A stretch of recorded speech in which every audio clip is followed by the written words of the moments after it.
Déjà, la première chose, je pense, c'est de comprendre que les femmes, on peut vraiment avoir des opportunités dans le numérique, soit d'avoir des nouveaux métiers, soit de faire évoluer son métier, soit de créer aussi, par exemple, une activité commerciale ou de service. Et ce qui est aussi un autre élément, c'est qu'il n'y a pas vraiment de plafond de verre dans le numérique, puisque ce sont des nouveaux métiers. Peu importe finalement l'âge que vous avez, le genre que vous avez, vos origines, il n'y a pas nécessairement besoin d'avoir un bagage ou de sortir d'une certaine formation pour pouvoir réussir dans le numérique. Donc ça ouvre plein de possibilités. On peut créer sa voie. Bien sûr, il faut le vouloir et mettre beaucoup d'énergie. Les femmes utilisent plus l'Internet qu'on ne le pense.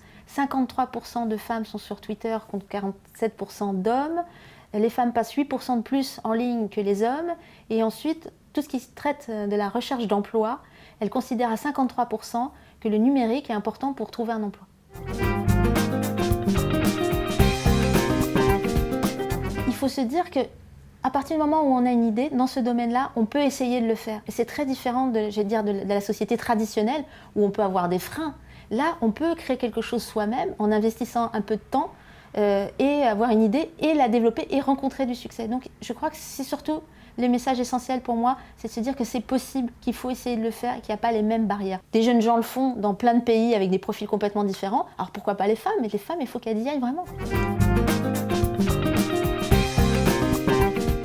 Ce qui est important, c'est de découvrir là où on habite, dans la région où on vit, les personnes qui sont actives et qui sont très au courant de ce qui se fait dans le domaine technologique ou dans votre domaine professionnel et d'essayer de les rencontrer. C'est très important de rencontrer les gens. À partir du moment où, grâce notamment aux réseaux sociaux, moi j'utilise beaucoup Twitter, on découvre des personnes, on est à même de les rencontrer et ensuite on se connecte avec ces gens et tout le tissu, le réseau social vous aide. Je pense que c'est une question presque de société, c'est qu'on veut plus de diversité dans le monde du travail et que c'est important d'avoir aussi d'autres sensibilités qui existent et qui nous enrichissent. On sait que les femmes apportent des choses dans les entreprises, évidemment.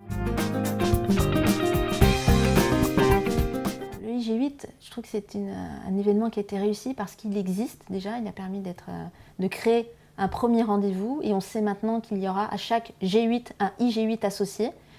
Et on voit aussi qu'il y a des mondes qui ne se connaissent mal et qui dialoguent peu. Et donc là, le simple fait de réunir déjà des grands représentants politiques ou du monde de l'entreprise, des télécoms et du numérique et des experts, de pouvoir échanger. Oui, il y a des points d'achoppement, oui, on n'est pas d'accord sur tout, mais on a besoin de se rencontrer et de travailler ensemble.